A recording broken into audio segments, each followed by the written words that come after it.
नमस्कार। आपने पीपीटी का नाम तो सुना ही होगा, पावर पॉइंट प्रेजेंटेशन। ये किसी भी कॉर्पोरेट वर्ल्ड में या कहीं पर भी जब आपको कोई काम करना हो या हम किस प्रकार से ये काम करेंगे, उसका एक पूरा वृत्त चित्र बनाया जाता है, ये दिखाने के लिए कि कैसी चीज़ें होंगी। इसको डिमॉन्स्ट्रेशन भी बोलते हैं। अगर आपको कोई प्रोजेक्ट लेना है, कोई चीज़ करनी है, किसी तरह का टेंडर लेना है, तो आपका डिमॉन्स्ट्रेशन बहुत अच्छा होना चाहिए। अगर डेमोंस्ट्रेशन ही गड़बड़ हो तो फिर संभावनाएं कम होती हैं कि आपको प्रोजेक्ट या वो कार्य मिले। इसी पर एक कहानी है मुंशी प्रेमचंद की, डिमॉन्स्ट्रेशन। तो चलिए शुरू करते हैं। डिमॉन्स्ट्रेशन। महाशय गुरु प्रसाद जी रसिक जीव हैं।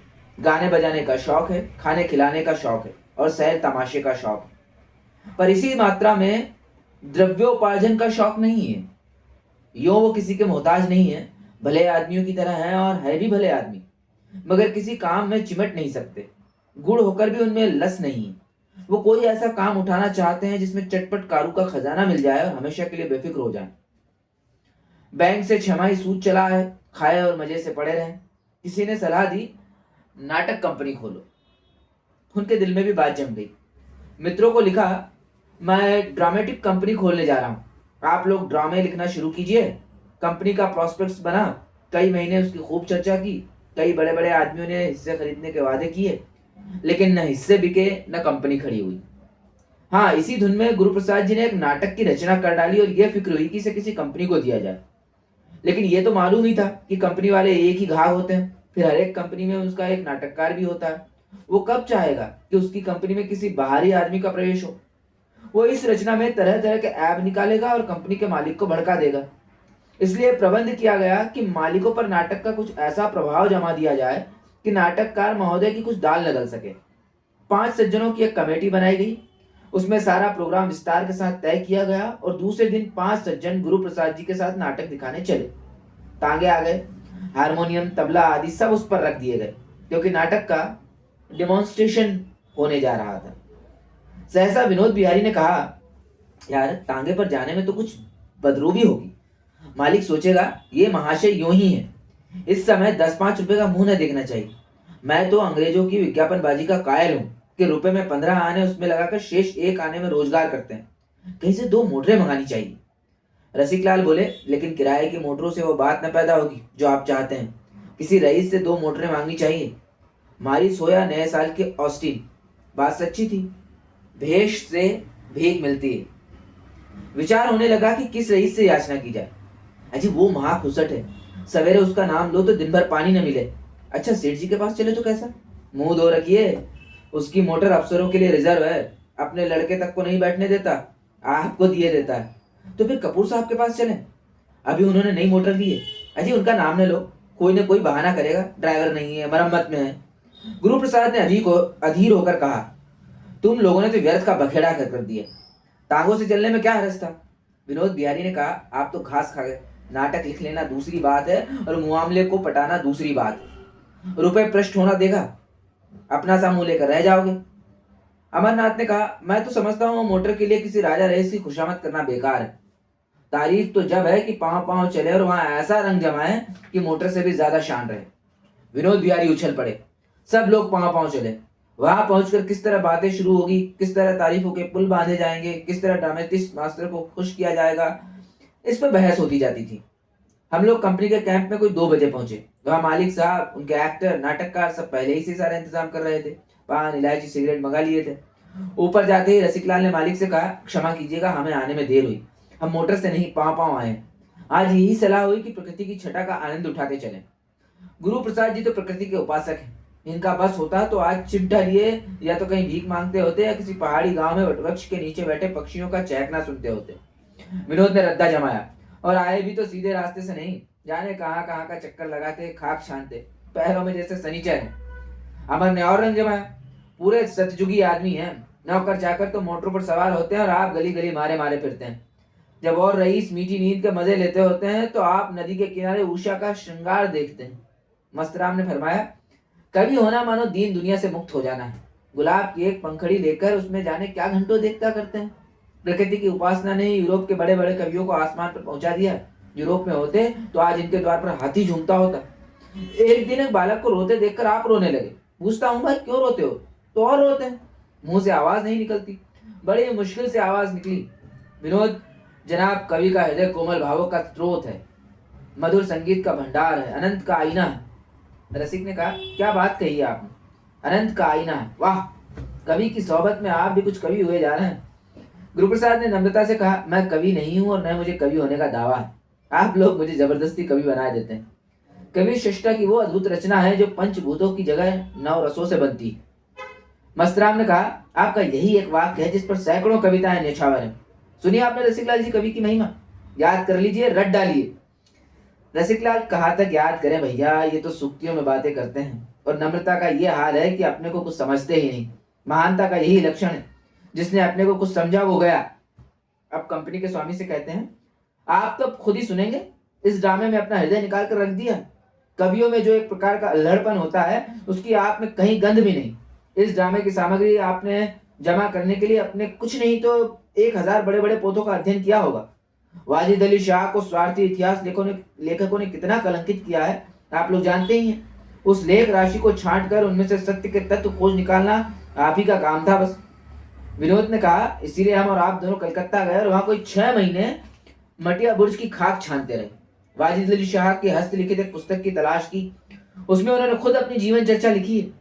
एक बुढ़िया की पूजा की गई, तब कहीं जाके 6 महीने में किताब मिली। अमरनाथ ने कहा, पुस्तक नहीं, रत्न है रत्न। मस्तराम ने कहा, उस वक्त तो उसकी दशा कोयले की थी। गुरु प्रसाद जी ने उस पर मोहर लगाकर अशरफी बना दिया। ड्रामा ऐसा चाहिए कि जो सुने दिल थामे हाथों से, एक एक वाक्य दिल में चुभ जाए। अमरनाथ ने कहा, संसार साहित्य के सभी नाटकों को आपने चाट डाला और नाट्य रचना पर सैकड़ों किताबें पढ़ डाली। विनोद ने कहा, अभी तो जो चीज भी लासानी हुई है। अमरनाथ ने कहा, लाहौर ड्रामेटिक क्लब का मालिक हफ्ते भर यहाँ पड़ा रहा, पैरों में पड़ा कि मुझे नाटक दे दीजिए, लेकिन आपने न दिया। जब एक्टर ही अच्छे नहीं तो उनसे अपना ड्रामा खिलवाना उसकी मिट्टी खराब कराना था। इस कंपनी के एक्टर माशाल्लाह अपना जवाब नहीं रखते और इसके नाटककार की सारे जमाने में धूम है। आप लोगों के हाथों में पड़कर ये ड्रामा धूम मचा देगा। विनोद ने कहा, एक तो लेखक साहब खुद शैतान से ज्यादा मशहूर है, उस पर यहाँ के एक्टरों का नाट्य कौशल, शहर लुट जाएगा। मस्तराम ने कहा, रोज ही तो किसी न किसी कंपनी का आदमी सिर पर सवार रहता है, मगर बाबू साहब किसी से सीधे मुंह बात नहीं करते। विनोद ने कहा, बस एक ये कंपनी है जिसके तमाशे के लिए दिल बेकरार रहता है, नहीं तो और जितने ड्रामे खेले जाते हैं 2 कौड़ी के। मैंने तमाशा देखना ही छोड़ दिया। तभी गुरुप्रसाद ने कहा, अरे नाटक लिखना बच्चों का खेल नहीं है, खूने जिगर पीना पड़ता है। मेरे ख्याल में एक नाटक लिखने के लिए 5 साल का समय भी काफी नहीं है, बल्कि अच्छा ड्रामा जिंदगी में एक ही लिखा जा सकता है। यह कलम घिसना दूसरी बात है। बड़े बड़े धुरंधर आलोचकों का यही निर्णय है कि आदमी जिंदगी में एक ही नाटक लिख सकता है। रूस, फ्रांस, जर्मनी सभी देशों के ड्रामे बढ़े, पर कोई ना कोई दोष सभी में मौजूद। किसी में भाव है तो भाषा नहीं, भाषा है तो भाव नहीं, हास्य है तो गाना नहीं, गाना है तो हास्य नहीं। जब तब भाव, हास्य और गाना ये चारों अंग पूरे ना हो, उसे ड्रामा कहना ही नहीं चाहिए। मैं तो बहुत ही तुच्छ आदमी हूँ। कुछ आप लोगों की सोहबत में शुद्ध बुद्ध आ गई, मेरी रचना की हस्ती क्या, लेकिन ईश्वर ने चाहा तो ऐसे दोष आपको न मिलेंगे। विनोद ने कहा, जब आप उस विषय के मर्मज्ञ हैं तो दोष रह ही कैसे सकते हैं? रसिकलाल ने कहा, 10 साल तक तो आपने केवल संगीत कला का अभ्यास किया, घर के हजारों रुपए उस्तादों की भेंट कर दिए, फिर भी दोष रह जाए तो फिर तो दुर्भाग्य ही है। रिहर्सल रिहर्सल शुरू और वाह वाह, हाय हाय कतार बंधा। कोरस सुनते ही एक्टर और प्रोपराइटर और नाटककार सभी मानो जाग पड़े। भूमिका ने उन्हें विशेष प्रभावित किया, पर असली चीज सामने आते ही आंखें खुली, समा बंध गया। पहला सीन आया, आंखों के सामने वाजिद अली शाह के दरबार की तस्वीर खिंच गई। दरबारियों की हाजिर जवाबी और फड़कते हुए लतीफे, वाह वाह, क्या कहना है, क्या वाक्य रचना थी, क्या शब्द योजना थी, रसों का कितना सुरुचि से भरा हुआ समावेश था। तीसरा दृश्य हास्यमय था, हंसते हंसते लोगों की पसलियां दुखने लगी। स्थूलकाय स्वामी के संयत अविचलता के आसन से डिग गई। चौथा सीन करुणाजनक था, हास्य के बाद करुणा, आंधी के बाद आने वाली शांति थी। विनोद आंखों पर हाथ रखे सिर झुकाए जैसे रो रहे थे। मस्तराम बार बार ठंडी आहें खींच रहे थे और अमरनाथ बार बार सिसकियां भर रहे थे। इसी तरह सीन पर सीन और अंक पर अंक समाप्त होते गए, यहाँ तक कि जब रिहर्सल समाप्त हुई तो दीपक जल चुके थे। सेठ जी अब तक सोंठ बने हुए बैठे थे। ड्रामा समाप्त हो गया। उनके मुखारबिंद पर उनके मनोविचारों का लेश मात्र भी आभास न था। जड़ भरत की तरह बैठे हुए थे। न मुस्कुराहट, न कुतूहल, न हर्ष, न कुछ। विनोद बिहारी ने मामले की बात पूछी, तो इस ड्रामा के बारे में श्रीमान की क्या राय है? सेठ जी ने उसी विरक्त भाव से उत्तर दिया, मैं इसके विषय में कल निवेदन करूंगा। कल यहीं भोजन भी कीजिएगा। आप लोगों के लायक भोजन तो क्या होगा, उसे केवल विदुर का साग समझकर स्वीकार कीजिए। पंच पांडव बाहर निकले तो मारे खुशी के सबकी बांझें खिल गई थी। विनोद ने बोला, 5,000 की थैली है, नाक नाक बच सकता हूँ। अमरनाथ ने कहा, 5,000 है कि 10, ये तो नहीं कह सकता, पर रंग खूब जम गया। रसिक ने कहा, मेरा अनुमान तो 4,000 का है। मस्तराम ने कहा, और मेरा विश्वास है कि 10,000 से कम वो कहेगा ही नहीं। मैं तो सेठ के चेहरे की तरफ ध्यान से देख रहा था। आज ही कह देता, पर डरता था कहीं ये लोग अस्वीकार न कर दें। उसके होंठे पर तो हंसी न थी, पर मगन हो रहा था। गुरु प्रसाद ने कहा, मैंने पढ़ा भी तो जी तोड़कर। विनोद ने कहा, ऐसा जान पड़ता था तुम्हारी वाणी पर सरस्वती बैठ गई। सभी की आंखें खुल गई। रसिक ने कहा, मुझे उसकी चुप्पी में जरा संदेह होता है। अमर ने कहा, आपके संदेह का क्या कहना, आपको ईश्वर पर भी संदेह होता है। मस्तराम ने कहा, ड्रामेटिस्ट भी बहुत खुश हो रहा था। 10-12 हजार का वारा न्यारा है भाई, आज इस खुशी में एक दावत होनी चाहिए। गुरु प्रसाद ने कहा, अरे तो कुछ बोनी बट्टा तो हो जाए। मस्तराम ने कहा, जी नहीं, तब तो जलसा होगा, आज दावत होगी। विनोद ने कहा, भाग्य के बली हो तुम गुरु प्रसाद। रसिक ने कहा, मेरी राय है जरा उस ड्रामेटिस्ट को गांठ लिया जाए, उसका मन मुझे भयभीत कर रहा है। मस्तराम ने कहा, आप तो वाही हुए हैं, वो नाक रगड़ कर रह जाए तब भी ये सौदा होकर रहेगा। सेठ जी अब बचकर निकल नहीं सकते। विनोद ने कहा, हम लोगों की भूमिका भी तो जोरदार थी। अमर ने कहा, उसी ने जो रंग जमा दिया, अब कोई छोटी रकम कहने का उसे साहस ना होगा। रात को गुरु प्रसाद के घर मित्रों की दावत हुई। दूसरे दिन कोई 6 बजे पांचों आदमी सेठ जी के पास पहुंचे। संध्या का समय हवाखोरी का है। आज मोटर पर न आने के लिए बना बनाया बहाना था। सेठ जी आज बेहद खुश नजर आते थे। कल की वो मुहर्रमी सूरत अंतर्ध्यान हो गई थी। बात बात पर चहकते थे, हंसते थे जैसे लखनऊ का कोई रईस हो। दावत का सामान तैयार था, मेजों पर भोजन चुना जाने लगा। अंगूर, संतरे, केले, सूखे मेवे, कई किस्म की मिठाइयाँ, कई तरह के मुरब्बे, शराब आदि सजा दिए गए और चारों ने खूब मजे से दावत खाई। सेठ जी मेहमान नवाजी के पुतले बने हुए हर एक मेहमान के पास आकर पूछते, कुछ और मंगवाओ? अरे कुछ तो लीजिए, आप लोगों के लायक भोजन यहाँ कहाँ बन सकता है। भोजन के उपरांत लोग बैठे तो मामले की बातचीत होने लगी। गुरु प्रसाद का हृदय आशा और भय से कांपने लगा। सेठ जी ने कहा, हुजूर ने बहुत ही सुंदर नाटक लिखा है, क्या बात। ड्रामेटिस्ट ने कहा, यहाँ जनता अच्छे ड्रामों की कदर नहीं करती, नहीं तो ड्रामा लाजवाब होता। सेठ जी ने कहा, जनता कदर नहीं करती न करे, हमें जनता की बिल्कुल परवाह नहीं, रत्ती बराबर परवाह नहीं। मैं इसकी तैयारी में 50,000 केवल बाबू साहब की खातिर से खर्च कर दूंगा। आपने इतनी मेहनत से एक चीज लिखी है तो मैं उसका प्रचार भी उतने ही हौसले से करूंगा। हमारे साहित्य के लिए क्या यह कुछ कम गौरव की बात है कि आप जैसे महान पुरुष इस क्षेत्र में आ गए। ये कीर्ति हुजूर को अमर बना देगी। ड्रामेटिस्ट ने कहा, मैंने तो ऐसा ड्रामा आज तक नहीं देखा। लिखता मैं भी हूँ और लोग भी लिखते हैं, लेकिन आपकी उड़ान को कोई क्या पहुंचेगा।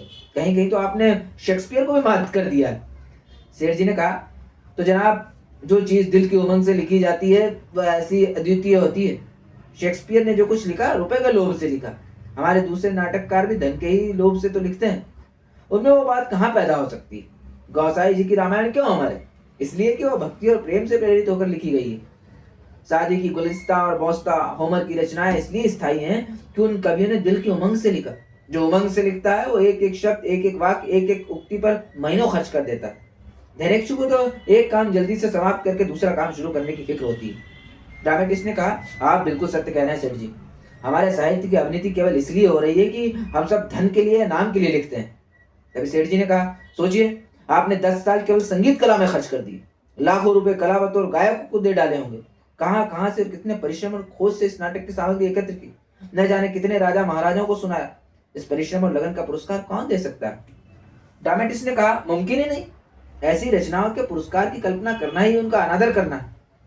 इनका पुरस्कार यदि कुछ है तो वह है अपनी आत्मा का संतोष। वो संतोष आपके एक एक शब्द से प्रकट होता है। सेठ जी ने कहा, आपने बिल्कुल सत्य कहा है।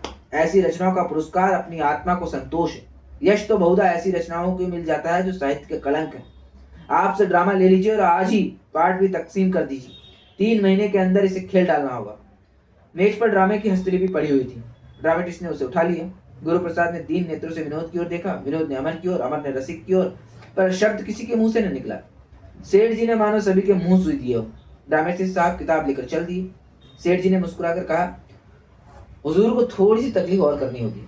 ड्रामा का रिहर्सल शुरू हो जाएगा तो आपको थोड़े दिनों कंपनी के साथ रहने का कष्ट उठाना पड़ेगा। हमारे एक्टर अधिकांश ही गुजराती हैं, वो हिंदी भाषा के शब्दों का शुद्ध उच्चारण नहीं कर सकते, कहीं कहीं शब्दों पर अनावश्यक जोर देते हैं। आपकी निगरानी में ये सारी बुराइयां दूर हो जाएंगी।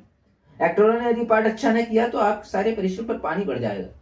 यह कहते हुए उन्होंने एक लड़के को आवाज दी, बॉय आप लोगों के लिए सिगार लाओ। सिगार आ गया। सेठ जी उठ खड़े हुए। यह मित्र मंडली के लिए विदाई की सूचना थी। पांचों सज्जन भी उठे। सेठ जी आगे आगे द्वार तक आए, फिर सबसे हाथ मिलाते हुए कहा, आज इस गरीब कंपनी का तमाशा देख लीजिए, फिर यह सहयोग न जाने कब प्राप्त हो। गुरु प्रसाद ने मानो किसी कब्र के नीचे से कहा, हो सका तो आ जाऊंगा। सड़क पर आकर पांचों मित्र खड़े होकर एक दूसरे का मुंह ताकने लगे। तब पांचों ही जोर से कहा मार कर हंस पड़े। विनोद ने कहा, ये हम सबका गुरु घंटाल निकला। अमर ने कहा, साफ आंखों में धूल झोंक दी। रसिक ने कहा, मैं उसकी चुप्पी देखकर पहले ही डर रहा था कि ये कोई पल्ले सिरे का घाव है। मस्तराम ने कहा, मान गया इसकी खोपड़ी को, ये चपत उम्र भर न भूलेगी। गुरुप्रसाद ने कहा, इस आलोचना में शरीक न हुए। वो इस तरह से झुकाए चले जा रहे थे मानो अभी तक वो स्थिति को समझने की कोशिश कर रहे हो।